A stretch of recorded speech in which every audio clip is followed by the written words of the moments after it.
Welcome to our Gemara shiur. Straight and simple Gemara. We are in Shabbos Daf Kuf Mem Vav Amud Aleph in the Mishnah, and the topic we're going to explore today is the topic of opening cans, bottles, and all types of packages on Shabbos. Very, very relevant topic. Each and every Shabbos almost, opening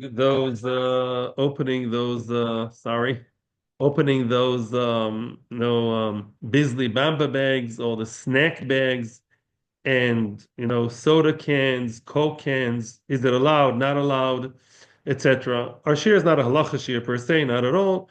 It's a Gemara shiur. We're continuing the same Gemara we were learning yesterday, but this Gemara definitely projects and applies more than other Gemaras on our everyday lives. So we're going to go through the Mishnah and the Gemara, and we will explain the concepts behind what one is allowed and not allowed to do regarding opening cans on Shabbos. So the shiur is L'Ilui Nishmas for the Ilui Neshama of my father Menachem ben Akiva, Rus Bas Shalom, Sol Bas Moshe, and for the very quick release of all the hostages, and Be'ezus Hashem, Atzlocha Uvracha to all of Klal Yisrael in these difficult times. Says the Mishnah, a person is allowed to break a chovis, take a barrel. You're allowed to take a knife, break a barrel in order to eat the groigos, the dried figs that are inside the chovis. Those dried figs, you're allowed to take the chovis, break the top of the chovis in order to eat those groigos, those figs that are inside. That's okay. As long as you don't have any intention of creating a kli, creating a vessel on Shabbos. I would stop right now before we continue in the Mishnah and explain some of the potential issurim that one may be breaking, excuse the pun, when breaking a kli on Shabbos. When you open a new package on Shabbos, let's be general now, a bottle, a can, a bag, all these things, one of the four avos malacha are potentially involved. I'm not saying it's all osur. Many times it is mutar. I'm just coming to explain what's the issue, what's the topic, what's the concern, what kind of isser am I over potentially if I don't do it the right way. So the first isser, the Mishnah is already talking about, lo yiskam and lasso is kli, right? But it's okay to break the chavis as long as you have no kavana to actually create a nice kli. Says Rashi, yeah, shavadam chavis v'leh groigos b'sakin b'sayif lechol mimena groigos. You're allowed to cut it with a special knife or with a sword. The end of mekalkel shemiso b'Shabbos. Oh, what's mekalkel? Mekalkel means a destructive act. Says Rashi, one potential av melacha, one of the four involved, is what is soser. You're not allowed to break, to demolish. You're not allowed to demolish a house on Shabbos. And according to many Rishonim, most Rishonim, you're not allowed to demolish a kli on Shabbos in order to rebuild it. Yeah, if you demolish something on Shabbos, you want to build it again, that is an Isser D'Oraisa. It's called soser. We learned about it before. Before we continue into our specific case, let me already sneak in the other three Isurim. Bone, when you create a nice kli, as we say over here, lenok v'yofe, when you make a very nice, good-looking, well-designed opening in a kli, they say that today's cans, the drinking cans, may be that because it's designed by the manufacturer to be, that dropped shaped opening just perfect for your mouth. Maybe that is considered yofe. It's called bone. Maybe it could be mechatech too. You're building something new by creating a kli. Now the kli came to its fruition, to its application. Now it's useful. Why? Because now you made a nice kli. Maybe that's bone. According to most Rishonim, bone applies in kelim. Number 3, mechatech. Another answer is mechatech. When you cut something to size, you cut something for the perfect size that you're interested in, that's called mechatech. When you cut toilet paper on Shabbos by the perforated line, you choose if to cut one, two, or three squares. That's mechatech. So that's not allowed. Maybe a mechatech over here. Yeah, but the tin can, if it's not bone, maybe it's mechatech. You're pulling that little part over there, and what happens? Maybe that's mechatech. So all these things are involved. The fourth one is makeh bepatish. Makeh bepatish. Again, if you have that box, that kli, and all you need to do is just cut that corner and create a kli, that's makeh bepatish, the final blow. However, here the Mishnah says one is allowed to break the chovis. Why is that allowed? So the Rashi explains because there's no isser b'mekalkel on Shabbos. There's no isser. Now the question is, why do we say that there's no isser? L'chayra, yeah, sorry, I'm just turning on the maskan, the air condition. Why is there no prohibition to be mekalkel? Rashi says it's okay because you're doing something destructive. All you're doing is just destroying and breaking the chavis, and let's assume that you will not rebuild it.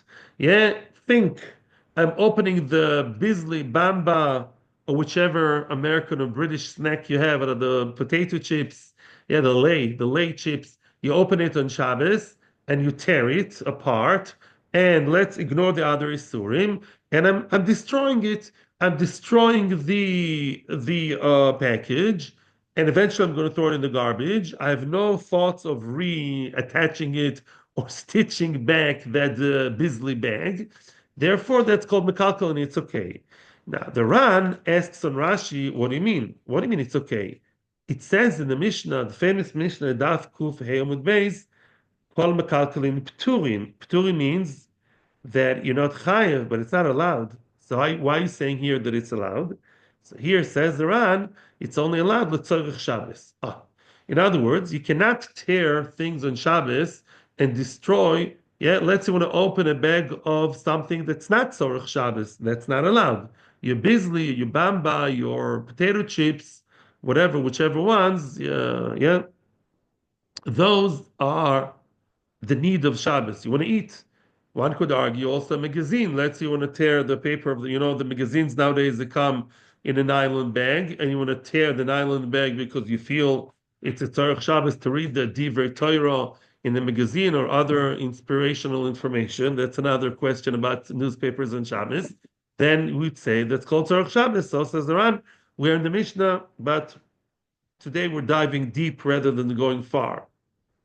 And that's why the bizli, generally speaking, the bizli or bamba or any other snack bag is allowed to be torn on Shabbos. There are machloikis. I'm not a pasuk halacha. There's not a halacha shiur, which is explaining because we're mekalkel. Mekalkel is also, I'm sorry, mekalkel also with the rabbanon. Isser the rabbanon themselves allow you their own isser of destroying something. That's allowed mitzad korea because you're going to use it on Shabbos. And snacking on Shabbos is on Shabbos. It's a tzorich Shabbos. I saw some achronim misquoting the Ran. People sometimes don't know how to learn Rishonim. I'm sorry to be critical. They said tzorich oichel. It's not true. It doesn't say tzorich oichel. It said tzorich Shabbos, which means if you have another need on Shabbos, which is not food, as long as it's a justifiable tzorich Shabbos, it's also allowed. Maybe the magazine. Let's say the magazine is only Divrei Torah. Tzorich Shabbos. Yeah, you can tear the paper. I mean the no. The nylon bag that covers the magazine. Ladaiti, that's what I think. So Toisus and the Rosh ask a question. We're not looking at the whole Toisus inside. As I say, our shiur is not too much iyun. But the Toisus and the Rosh, and I saw the Rishonim when I prepared the shiur, it was always good to look at them again. The Toisus is asking a question. And the question is, and this is all going to be very negal halacha l'maisa. That's asking a question. It does say in the Gemara in Eruvin, let's say you have an Eruv. You think Eruv, the strings around town. True. Eruv, also, another essential part of the Eruv is actual bread. Yeah, the food, yeah, that has to be kept in someone's house in order to have all the other chatzeros around part of the Eruv. You have to have food that is shared by everyone. Yeah, today they have it in the shul, and the Rav is makne to everybody. Let's say that Eruv is inside a nice cupboard and around the cupboard and migdal, and you don't have there's a whole issue over there. You have to get to the food, and you can't get to the food. And then we said over there, it's a problem. It's usher to break the that cupboard, whatever closes the cupboard, in order to get to the food. Why?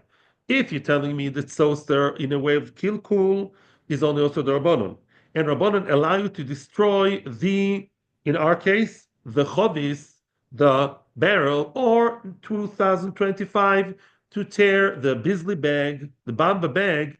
Why is it not allowed when it comes to a cupboard? Answers the Rosh and Tosfos. The answer it's different. Why? Not the Gzera de Rabbanon of maybe you'll come to restitch it and rebuild it. The only reason you're allowed to be korea because you're not going to rebuild it. Let's say you have some very fancy, nice, super fancy snack that comes in a really nice kli. And that kli, when you break it or tear it, you will come to, or even potentially, you may come to stitch it again, to build it again. That could be the oraisa. So even if you're not doing it in a way of Issa Doraisa, if there's the concern you may come to do it, it's also. Mashenkin over here, all the Rishonim in many different ways, except for Rashi, they make a nukimta that this chavis is not a nice chavis which is going to rebuild, reconstruct. That would have been a problem because then you're not destroying enough. You're destroying in order to rebuild. Oh, that's a doraisa. You can't break a doraisa because you want the bamba. No way. Mashenkin, this is a mustaki. What's a mustaki? Mustaki means low class kli. Either some people say it's just garbage, and some people say it was rebuilt. Whichever way, mustaki means in many different variations, low class kli, which you're not going to keep. Or I saw some of the chonims, I really liked what they said. Even if you will keep it, lamaisa, it is a garbagey kind of kli. You're not going to improve it. Hence, Rabbi Isai, and I'm not taking sides in halacha. It's a very, very big debate. I'm naturally a follower from Zalman Auerbach. If Shlomo Zalman Auerbach, straight from a Mishnah, he's moving to tin cans on Shabbos. Yeah, tin cans on Shabbos, says Shlomo Zalman Auerbach, are allowed to be opened the regular way. Yes, with the tin opener. Why? Because the tin cans, most normal human beings in 2025 do not keep the tin cans for long time use. Right? We're going to discuss it later. That's actually a different part of this, so we're going to throw it straight away. Let's say it would be smart with me and say, oh, but some people keep it. Now, chas v'shalom, I'm not saying it chas v'shalom in a negative way. There's the famous Chazon Ish. Chazon Ish says not to open the tin cans on Shabbos. Why? Because you will keep them for a long time. Why? Because in the times of the Chazon Ish, Israel in the 60s was very, very, very different, or 50s, 60s, was much less affluent than it is today, and people would keep everything. Today, you want to recycling, that's something else, it's more of a fashion. But back then, but the Chazon Ish times, people would keep the, what's the names, what would they put inside? All kinds of, bits and pieces, the nails, all tchotchkes, the nails and the screws and things like that, and the bolts, things like that. So Chazon Ish says, listen, people keep it for a long time. They're machshavit, so don't open it. He's making it clean. Yeah? We're elegantly moving from soiser to boine, maybe, right? In other words, you're removing the top, and here you have a clean. A person in Bnei Brak in the 50s, for him, no way of throwing, they were very poor. So for them, they would keep it again and again, right, for a long time. Says Chazon Ish, it's also not to open it on Shabbos, unless you do it b'shinu. He has a way to do it the wrong way around. Whatever, maybe the Chazon Ish doesn't have the whole of that. Lo mishaneh. Says Reb Shlomo Zalman Auerbach, even if you keep that kli for a long time, it's still a garbagey kind of kli. Such a kli, mitzad soser at least, there's no problem of soser. Why? Again, soser in a way of kilkul. It's called kilkul because you're not making a pesach yofe mentioned by Rashi. It's not like the tin can when you drink from, when the opening is very nicely, elegantly made, right? I'm sure the people who work for, I don't know, Coca-Cola, they thought they had many staff meetings until they decided to design, right, that tear-shaped opening. You know what I mean? The opening at the top of the can, that's called Pesach Yofe, which we'll learn later. I'm not saying it's a problem, that could be a problem. I'm not saying it is. The tin can, you just go all around, right, with the tin can, and that's it. That's not called making it special Pesach Yofe. Elamai, concerned that I destroyed it. It's not called destroying, only destroying the Rabbanon, because I'm a kalkel. I'm going to keep it for a long time. It's a mustaki. Rabbi Shlomo Zalman says, no, when it comes to mustaki, and it's a way of kilkul, it's okay. That's our Chazon Ish. Rabbi Shlomo Zalman does allow you to open the tin can. I'm just adding that today, most normal human beings don't use the tin cans again and again. Of course, you're going to find the chochem at the end of the street who does. Most people don't. And if you throw it straight away, it's always more kal. That's time you should know. The rule is, yeah, the quicker you throw the packaging, whichever type, the better. Yeah, that will be another nafkamina later when we're going to learn about drinking tin cans. Yeah, the Coke cans. But that we're not there yet. That will be discussed later. Okay. So far we learned straight from the Mishnah halacha l'maisa. That usually doesn't happen in our shiur. Straight from our Mishnah to halacha l'maisa. A tin can today, sardines, tuna, pineapple pieces. Yeah, oh, we have a cupboard full of them, right? And what? When you open it in the derech soser, kilkul, derech kilkul, and anyway, you're going to throw it straight away. You throw away the tin cans, yeah. Quick survey, I think most of us do, right? And therefore, it's according again. I'm not taking sides, but Shlomo Zalman and Rav Moshe Feinstein allows it too. V'chule. It's not Pesach Yofer. I meant something else. You meant because today they come with a leshonit, with that little thing that helps you open them. But it's not Pesach Yofer. Pesach Yofer means that you have a shape that's perfectly designed. No, it just open. It just bare. It's exposed. I meant הפחיות שתייה של קולה, שיש להם כזה צורה יפה, right? They have this perfect shape. That could be called Pesach Yofer, and that's a later discussion.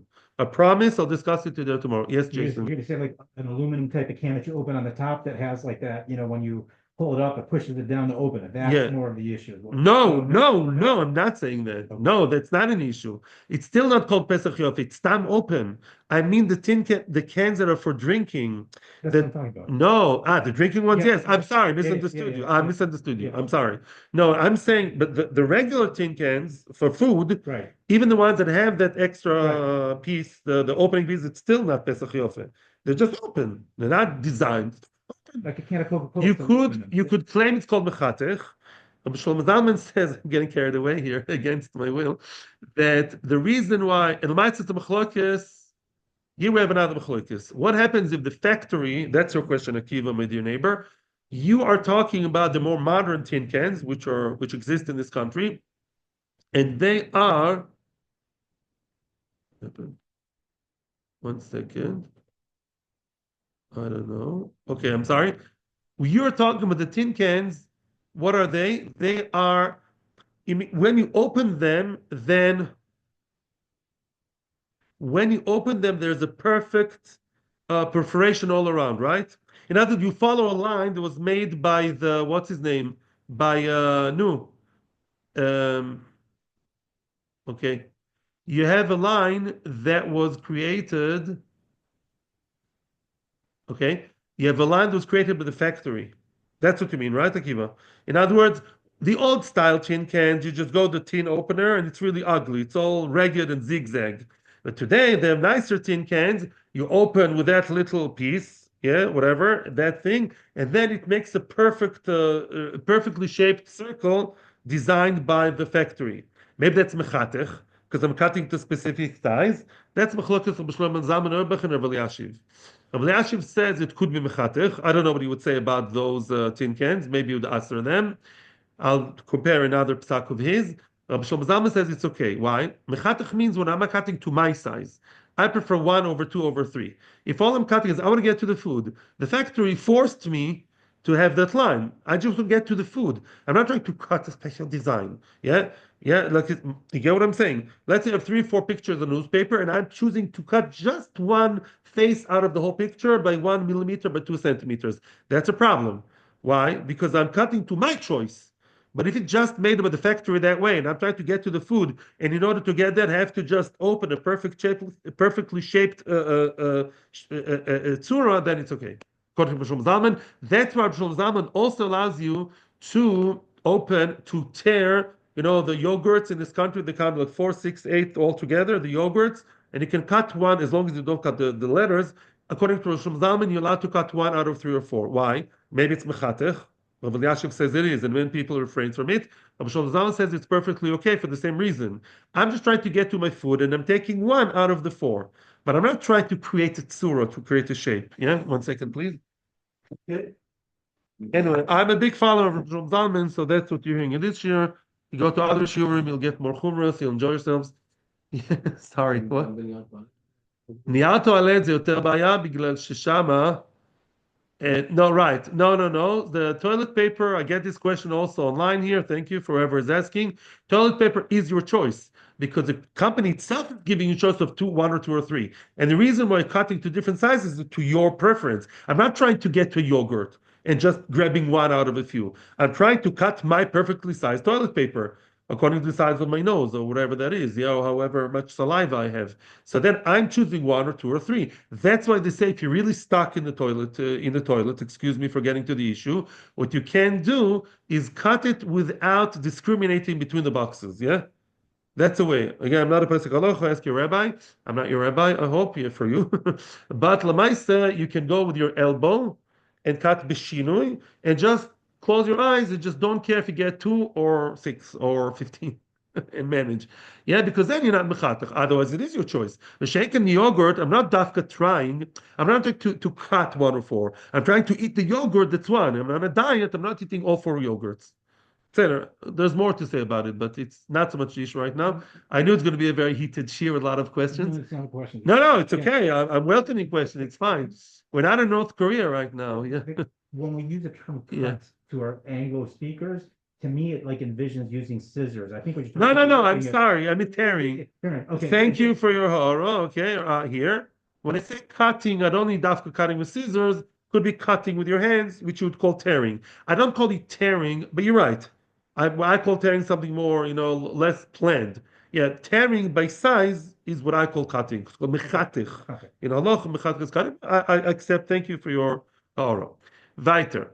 Now, case number 2. They look in the gufa shel chovis divrei Rabbi Yehuda v'chachamim matirin. That we'll discuss later in the Gemara, but let's translate.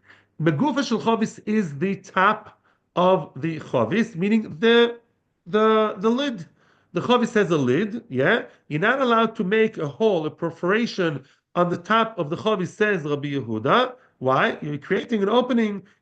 Creating an opening could be bone, could be make be patish, because you're metakin a Pesach. You're making a nice hole, or a concern, it may be a nice hole in the top. When you make a hole, sometimes it's not allowed. There are things you're not allowed to do nowadays too. Yeah, when you create a perfect hole, boom, in the middle, it's lav dafka perfect. We're going to discuss it in the Gemara. I'm taking it to the extreme. If the opening you're making in the top is a nice, good-looking opening, it's a problem. Now, the enokvin megufa shel chovis divrei Rabbi Yehuda. The chachamim atirin. Chachamim do allow you to make a hole on the top of the barrels, a lid, the kisui, the thing that stops it in the top, the lid, the cover.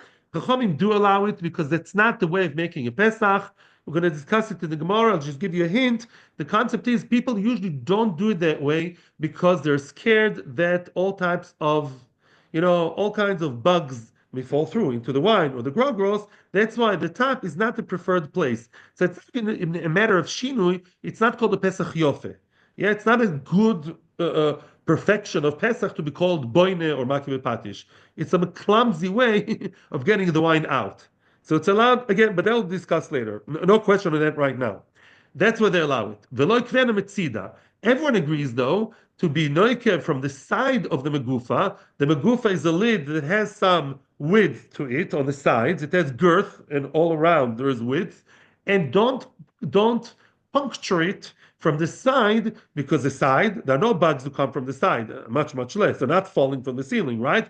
The side is a bigger problem because you may come to make a nice, good opening, the perfectly shaped opening, and that's a problem. I'm talking very general now, just to translate the Mishnah. Now comes yet another Av Melocha, less nugea nowadays to the opening, the Imhoist and the Kuva. Let's say the chobis is already in a kuva, maybe from before Shabbos, it's been already perforated before, the hole was punctured already before, now you want to close it. How do you close it? Lo yitan alea shava. Don't place on it, don't smear on it shava, don't even place shava on it. Shava is wax. Yeah, maybe you want to caulk it, close it with wax. Don't do that. What's memareach? Memareach is the Torah of an Av Melocha called memachek. Let's not confuse memachek and moichek. Memachek does not mean to erase or delete. Memachek is an Av Melocha of smoothing, making something smooth and nice. Memachek means when the original memachek is where? in the Mishkan, like everything. What was memachik in the Mishkan? What did they smoothen out? Very good. The hides. Well, it's actually not tanning. Before the tanning, they would smoothen it from the hair, from the bumps, from any, I don't know, bad stuff to make the leather to be nice and smooth before you would cure it and tan it. That's called memachek. That's why on Shabbos you're not allowed to take, let's say, sandpaper and smoothen the wood. It's an issa d'oraisa. People may absent-mindedly do it, start smoothing some pencils, I don't know, some table. What? And that's why we don't allow creams on Shabbos usually. That's true. And here too, if you take the shava, which is a hard piece, and you smoothen it, it's not the same type of smoothing as the Mishkan, but it's similar enough to be a tolda.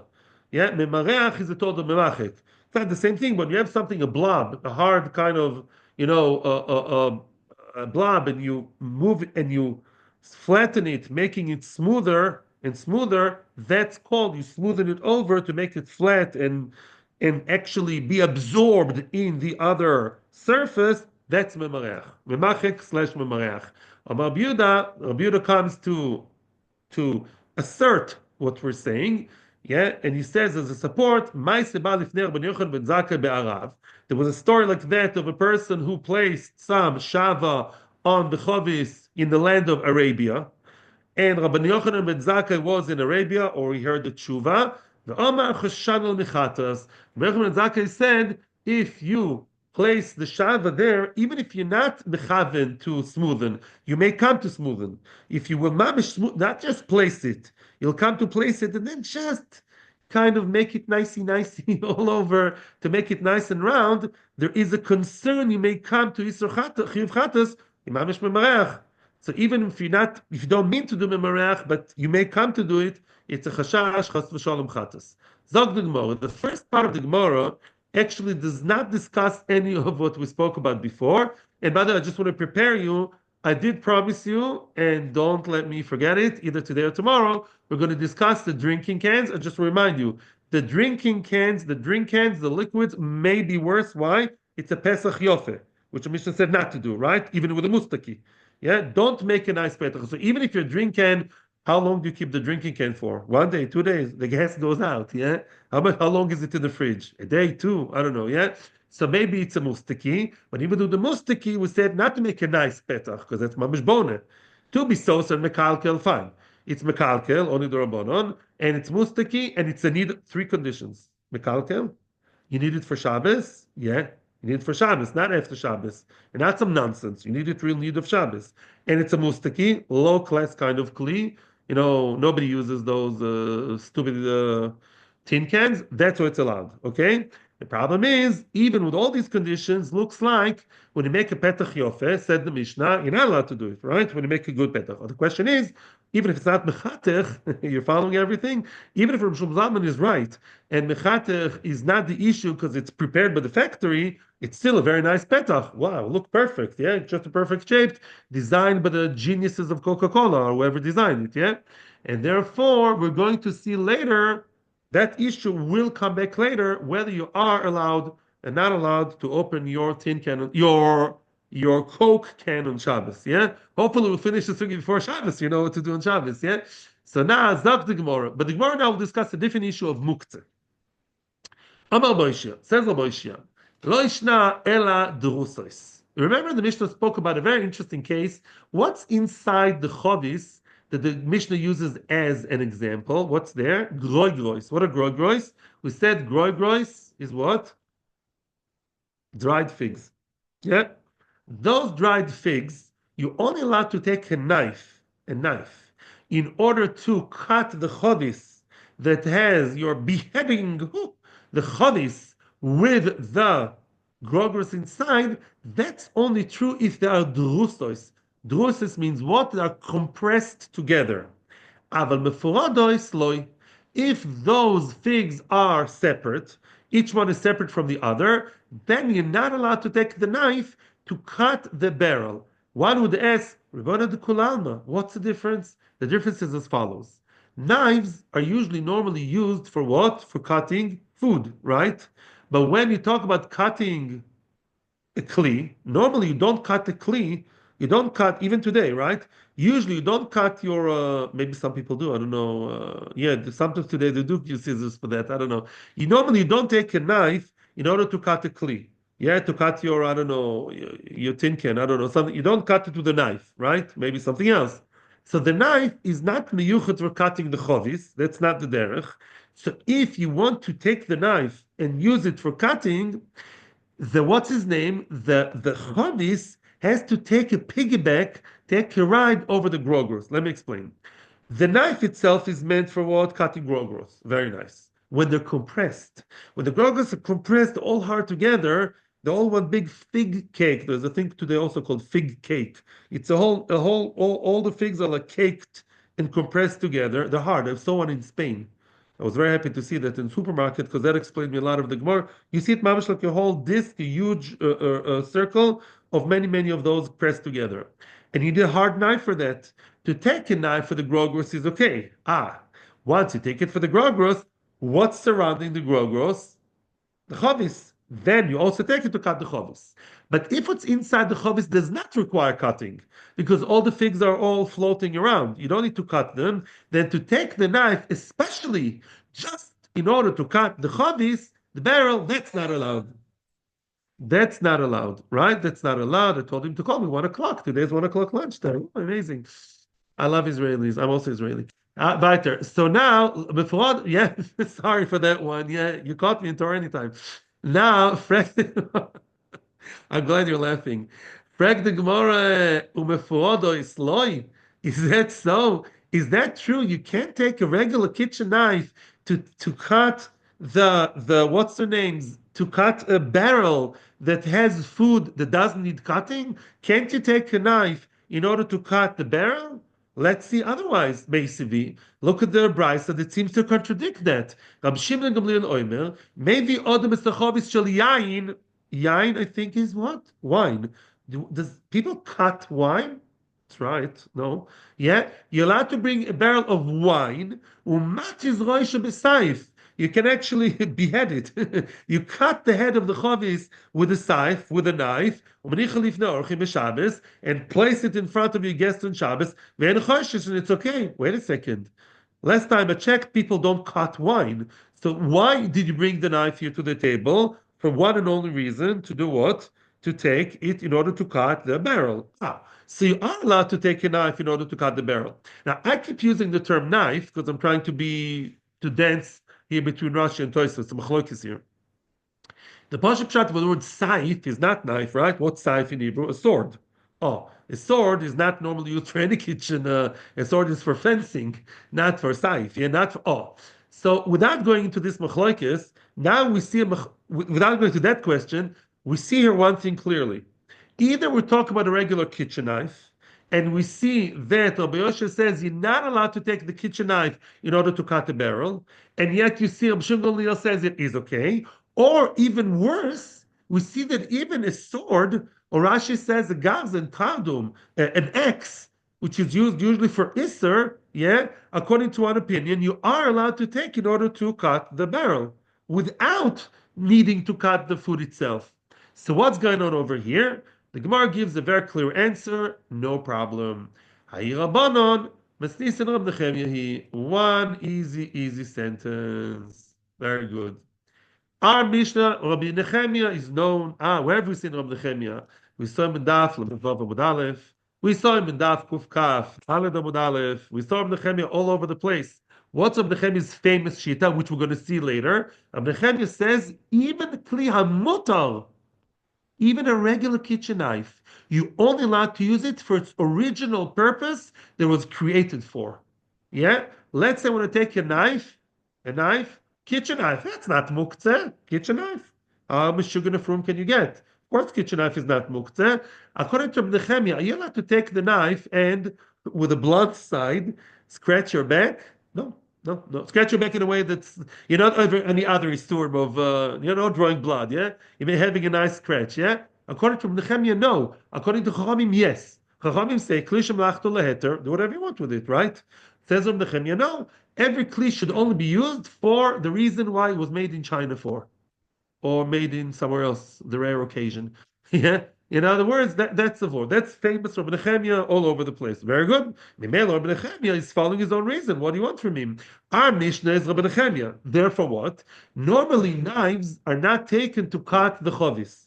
A regular knife that's meant for, I don't know, regular use to spread my butter on my bread, that's not meant to cut the what? To cut the barrel. Oh, if there's food inside, that justifies it. Because knives are meant for food. Very nice. So if that knife I'm picking up in order to cut the food, and it is designated for cutting food, Mimela, who's taking a piggyback? Who's jumping on the bandwagon? Mr. Chavis. I'm cutting the Chavis together with the grogros, right? Very good. That's Rabbi Nechemia. Chachamim, who are represented on Shin Gamliel, they say, no way, Jose. No, no, no. You're allowed to take a knife and cut whatever you want with it, as long as it's not Mechal Shabbos. The knife can be used to scratch your back. The knife can be used to, I don't know, conduct or whatever you want. Yeah? Mimele, they are the ones who spoke with Shin Gamliel. Even if the Chavis is full of wine, there's no cutting needed, except for the Chavis, not to cut the Chavis. Tosfos wants to say even more. Tosfos is Mechadish. According to Nehemiah, you can also take a sword, even if on the Isur, and use it for something that is commonly used. I don't have time now to go into Tosfos Shita, but Tosfos broadens, or Nehemiah makes his head a bit wider. Even something that wasn't manufactured for, but is commonly used for, is also okay. Yeah, such as I thought of an example. If you tell us, let's say you have a spoon that's normally used for ice cream. You know these long spoons? They're meant for ice cream spoons. And somebody uses them for coffee or tea. So somebody's very square head would say, why you using your ice cream spoon for tea? You're crazy? I'm not crazy. He makes a very good job for the tea. It's meant for ice cream, but it's very commonly used for other things as well. Yeah? Because there's a picture of ice cream in the top, doesn't mean you have to use for ice cream, yeah? So it's not meant for it, but it's commonly used for it. According to Taisus, Rabbi Nechemia would allow you to use the ice cream spoon for tea or coffee. According to Rashi, no. Rashi is more strict than Rabbi Nechemia. Yeah, Masha'enken, to cut the chavis, that's already too much, even according to Taisus, and you're only allowed to use it if there's godlos inside.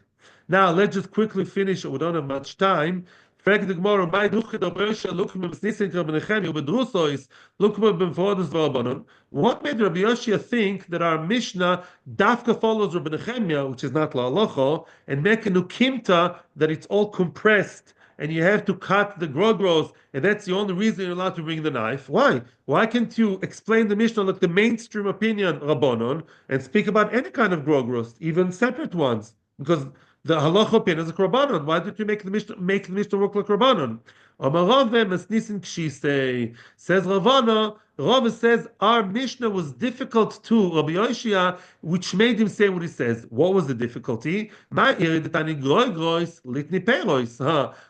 Mishnah choose to talk dafka about grois, dafka about figs? It's not so common, right? We've seen Shabbos enough. Usually when we talk about barrel, it's a barrel of what? Wine. Or maybe fruit, wheat. But why dafka grois? Something smells interesting. It's a diuk. It's meduik dafka grois. Because the Mishnah chose dafka grois, and we know that many grois are compressed. Mimela said, "Aha," says Rabbi Yishia, probably there's a hidden message, but the text of the Mishnah grois to talk dafka about pressed ones. Other fruit are not pressed together, just the growth, and therefore masmitz dafka b'nechemia. Atzlachu bracha. There's more coming. I'm very happy for thank you for participation. Tomorrow, coming up soon. Tomorrow, it's Hashem, we're going to talk about a new term called choislos. Choislos are even more lenient than our halacha is more lenient versus choislos, even more than mustaki, and that will have to do with Coke. Yeah, we should be. This is a commercial for Coke. Yeah.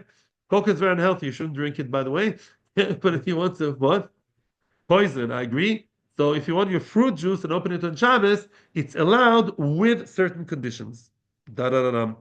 I'll leave it a cliffhanger. Tomorrow, Choislos, Bezos Hashem. Thank you so much, guys, for coming here. Thank you to anybody on Torah Anytime, all of you who so beautifully participate and you are with us. And thank you. Atzlachu v'racha. Have a great day preparing for Kabbalah Satorah. Erev